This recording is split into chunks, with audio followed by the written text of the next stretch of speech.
Hey guys, it's Hannah.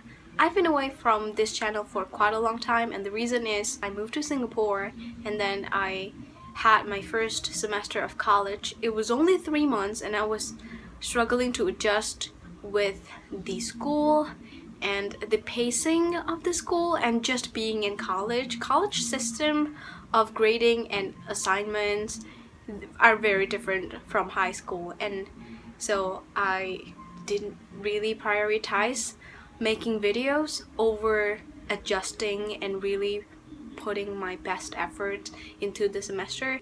I know you guys are here for the books, so let's go into the books. I'm going to show you the books that I brought to college and why I brought them. Let's start with my recent purchases. Singapore libraries are so good. So most of the time I just borrow books from the library and then return it. It's free, but I still pay for the membership, but it's way cheaper than buying books, especially English books. But I did buy some books. I have here It Ends With Us by Colleen Hoover.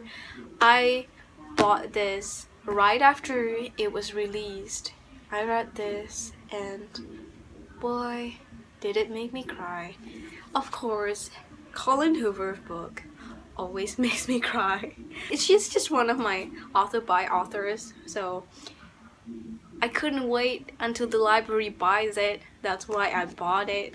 The next is This Savage Song by V.E. Schwab. I bought this in Jakarta's airport. I went there for a holiday with my whole family and I had nothing to read in my bag, so I was like, I'm gonna buy that. I have heard great things about V.E. Schwab over and over and over and over and over again on the internet. I have wanted to read her books, what's it called, Fishes, and I know that she has other books like, what is it called, The Archived and A Darker Shade of Magic, but neither of those were available. This was the only available V.E. Schwab book in that bookstore in the airport, so I bought it. I spent my time on the plane reading 30 pages of it and then I fell asleep. I'm not saying that I fell asleep because it was boring. It was really interesting. The way that she phrases her sentences I really like. But I thought this was contemporary for some reason and it's not, so I was quite surprised. And I was not in the mood for like not contemporary. I didn't really want to digest all the information about this fictional world and the things that was going on, so I put it down and I fell asleep. I'm gonna pick it up soon. It looks like it's something that people would want to read in October, November, December anyway. So moving on to the next. These are the books that I brought with me because I feel like they're perfect reads for October, November, and December. First one, The Book Thief by Marcus Zusak.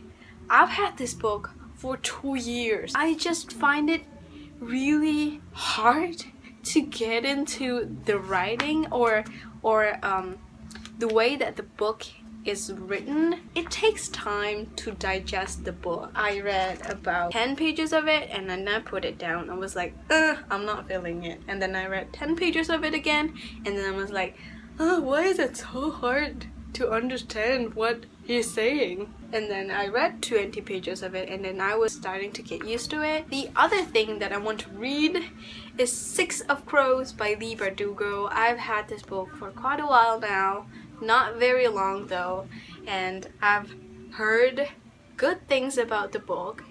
I've heard good things about Leigh Bardugo, but I have not read this yet. The sequel just came out, so I feel like I should get on the train and read Six of Crows. And then again, I feel like this would be good for November, December reads. We move on to the books that I bring because I just have to have them.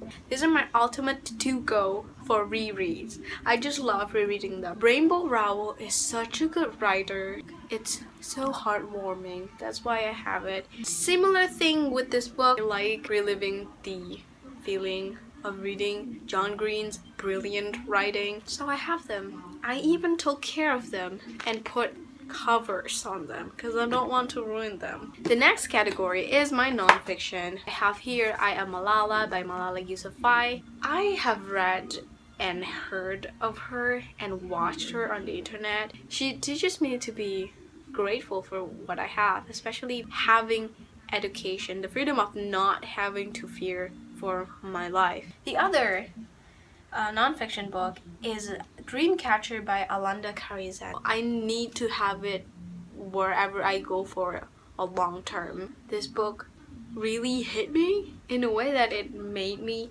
think a lot, and it entertained me, and it inspired me. I hyped this book a lot in real life. I gave it to my best friends for their birthday. I bought this book in 2012, and this book really taught me that dreams also need plans, and those plans mean that you have to have a smaller goal and a smaller step that you go through every day or every month or every year so that you can get to those dreams. It has these illustrated pages and worksheets that I could fill in, and I really like that.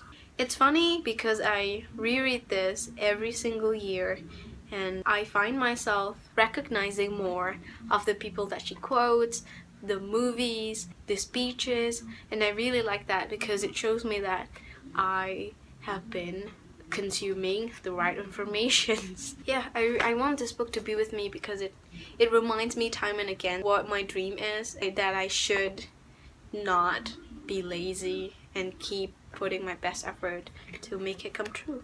We went deep right there, didn't we? The other category, Indonesian literature. It didn't bring any books except for this one, and I didn't even really enjoy this one. This is The Architecture of Love by Ika Natasha. Ika Natasha is one of my favorite Indonesian writers, and every time she puts out a book, I will read it. But this one didn't really excite me. It's about a writer and an architect, and it takes place in New York.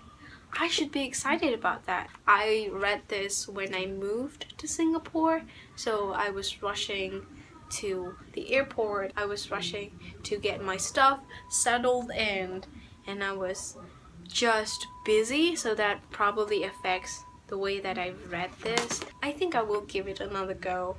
That's why I'm keeping this. Now, the last thing that I brought with me, I guess the last things, because technically these are 5 books.